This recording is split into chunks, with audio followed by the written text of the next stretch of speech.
दोस्तों, यदि किसी व्यक्ति को दवा लेने के बाद मसल पेन बढ़ जाता है, जैसे कि कुछ स्टैटिन्स, एंटीबायोटिक्स, फ्लोरोक्विनोलोन्स, कॉर्टिकोस्टेरॉइड्स और कीमोथेरेपी की मेडिसिन के बाद हो सकता है, तो इस तरह के पेशेंट अपने मसल पेन को कम करने के लिए, उसको मैनेज करने के लिए क्या क्या चीजें कर सकते हैं, आज इस पर बात करेंगे। आज का टॉपिक है, यदि किसी व्यक्ति को दवाओं को लेने के बाद मसल यानी मांसपेशी का दर्द बढ़ जा रहा है, तो वैसे पेशेंट में क्या क्या चीजें कर सकते हैं जिससे उनको फायदा मिले।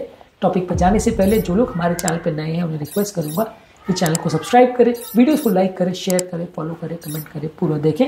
टॉपिक इंपॉर्टेंट है, इसे एंड तक देखिएगा। चलिए शुरू करते हैं।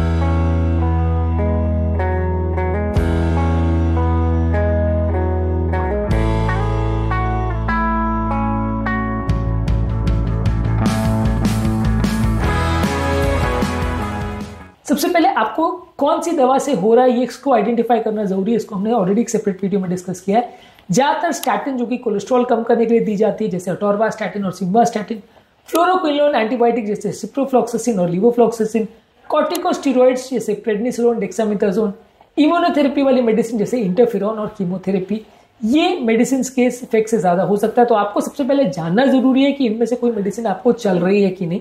यदि आप कल्प्रिट को आइडेंटिफाई कर सकोगे तभी इस दवाई के डोज को डिस्कस कर सकोगे।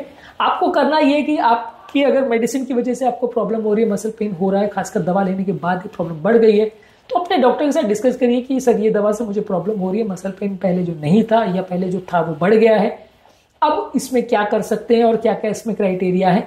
तो ये आपको डॉक्टर से डिस्कस करना पड़ेगा। अगर दवा को बंद करना फीजिबल है तो बंद कर दीजिए, डोज कम करना फीजिबल है तो डोज कम कर दीजिए, और यदि बहुत ज्यादा प्रॉब्लम है तो फिर अलग से थेरेपी भी लगती है। कभी कभार कुछ जो मेडिसिन है वो मसल्स में परमानेंट डैमेज यानी रैप्डोमाइलिसिस भी कर सकती है, जिसमें लोगों को मसल डैमेज के साइन सिम्टम्स, सिवियर पेन और डार्क कलर का यूरिन जो कि किडनी फेलियर सजेस्ट करता है, वैसे साइन और सिम्टम्स भी देखने को मिल सकते हैं। तो रैप्डोमाइलिसिस अगर किसी दवा की वजह से हो गई, बहुत रेयर है, हो सकता है, अगर होता है तो फिर उसमें ज्यादा अग्रेसिव ट्रीटमेंट लगता है। बाकी ज्यादातर केस में आपको दवाइयों के डोज कम करना, दूसरी दवाओं का प्रयोग करना या कोई दवाओं के साथ सप्लीमेंट्स को लेने से आपको फायदा मिल सकता है। इस मामले में नेचुरल रेमेडीज क्या है? आपको ज्यादा मात्रा में पानी लेना चाहिए। ज्यादा मात्रा में पानी लेने से और खासकर इलेक्ट्रोलाइट सोल्यूशन लेने से जो बॉडी में टॉक्सिन या खराब पदार्थ हैं वो फ्लश आउट करने में मदद मिलती है।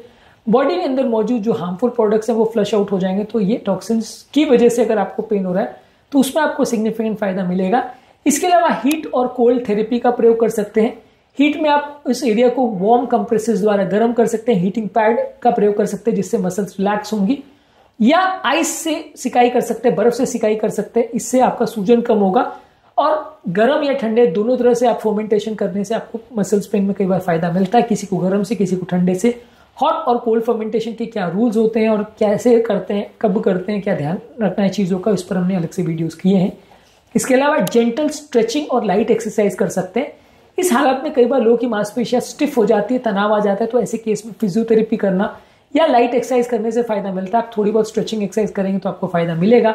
बहुत हेवी वर्कआउट मत करिए ऐसे टाइम पर, कि आपके मसल में तनाव है, दर्द है, तो बहुत हेवी काम अगर आप करेंगे तो आपको दर्द बढ़ जाएगा। लाइट स्ट्रेचिंग एक्सरसाइज करिए, थोड़ा बहुत चलने को जाइए, योगा करिए।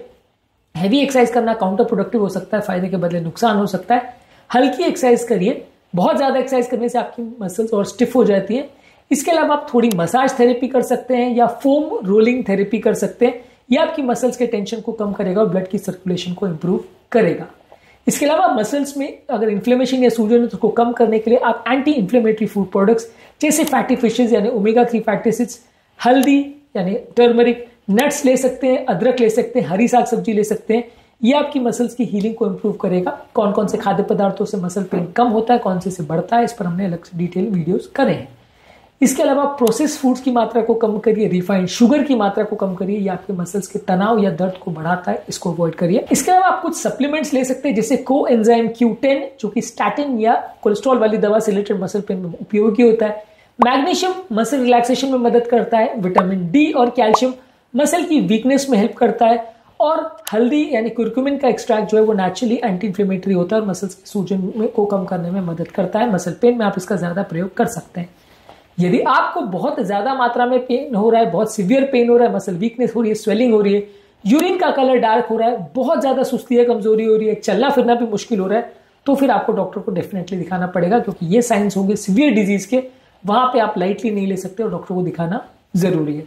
तो मॉरल ऑफ द स्टोरी ये कि ऑब्वियसली अगर किसी व्यक्ति को दवाओं से मसल पेन अगर हो रहा है तो पहले तो आपको डोज एडजस्टमेंट करना पड़ेगा या दवाओं को बंद करना पड़ेगा। इससे आपको सबसे इजी वे में रहेगा फायदा होने का। यदि बहुत ज्यादा जरूरी दवा है और आप बंद नहीं कर सकते तो साथ में पानी और एंटी इंफ्लेमेटरी डाइट और कुछ सप्लीमेंट्स लेने से आपको सिग्निफिकेंट फायदा मिल सकता है। साथ में जेंटल एक्सरसाइज, मसाज और कोएंजाइम Q10 या मैग्नीशियम के सप्लीमेंट्स लेने से भी फायदा हो सकता है। यदि बहुत सीवियर पेन हो और यूरिन का कलर अगर डार्क हो रहा हो तो ऐसे केस में डॉक्टर को दिखाना जरूरी है, क्योंकि ये डेंजरस बीमारी का साइन हो सकता है और ऐसे में आपको खतरा हो सकता है। तुरंत डॉक्टर को दिखाना आवश्यक है। उम्मीद करूंगा कि आज के टॉपिक में जहां हमने मसल पेन जो दवाओं की वजह से होता है उसके मैनेजमेंट के कुछ टिप्स पर बात करी, वो आपके लिए यूजफुल रहा होगा। टॉपिक एंड करने से पहले जो लोग हमारे चैनल पर नए हैं उन्हें रिक्वेस्ट करूंगा कि चैनल को सब्सक्राइब करें, वीडियोस को लाइक करें, शेयर करें, फॉलो करें, कमेंट करें, पूरा